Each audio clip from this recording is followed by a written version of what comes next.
আসসালামু আলাইকুম বন্ধুরা, কেমন আছেন সবাই? আজকে শুক্রবার, বছরের শেষ জুমার দিন, অফিসও বন্ধ, সবাই আমরা বাসায় আজকে। হঠাৎ করে ইচ্ছে হলো আমার বাসার যারা আছেন সবাই মিলে একসাথে মজা করে আজকে রান্না করব, খাওয়া দাওয়া করব, একটা আনন্দ করব। সেই উপলক্ষেই আমাদের আরেক বোন এবং ভাই জুবায়ের এবং ছোয়াকে আমরা দাওয়াত করেছি। ওরা বাসায় চলে এসেছে। আরও কিছু আসবে, স্বর্ণা, জয়, জয়ের ওয়াইফ আদ্রিতা, এরা সবাই আসবে ধীরে ধীরে। তো ওরা আসার আগেই আমরা সবাই মিলে বের হয়েছি শাক তুলতে। আজকের রান্নার মধ্যে আমাদের এই কুড়িয়ে নেয়া শাকগুলোও আছে।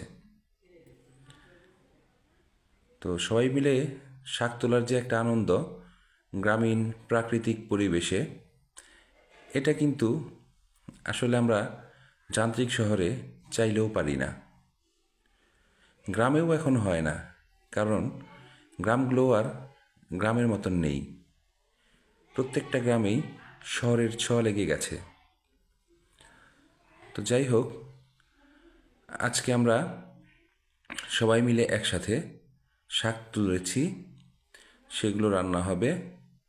আমরা যারা যারা শাক তোলায় অংশগ্রহণ করেছিলাম তার মধ্যে ছিল আমার বউ, আমার শেলিকা ডক্টর রত্না, আমার আরেক শেলিকা জেবানিকা, রাজশাহী ইউনিভার্সিটি থেকে অনার্স মাস্টার্স কমপ্লিট করেছে। এখানে ছোয়া, ও আমার শালিকা, মেয়ে ছিল ঈশানা, আমি ছিলাম। এই যে বাবুটাকে দেখছেন, কিউট বাবুটা, এটা রত্নার মেয়ে, আমাদের আদরের, খুব আদরের ছোট্ট বাবুটা। তো যাই হোক, শাক তোলা শেষ, বাসায় সবাই চলে এসেছি। বাসায় আসার পরে অন্যান্য যে আইটেমগুলো আছে তার মধ্যে বেগুন, ফুলকপি, টমেটো, ডিম, মুরগির মাংস, এগুলো এখন কাটাকাটির প্রক্রিয়া চলছে।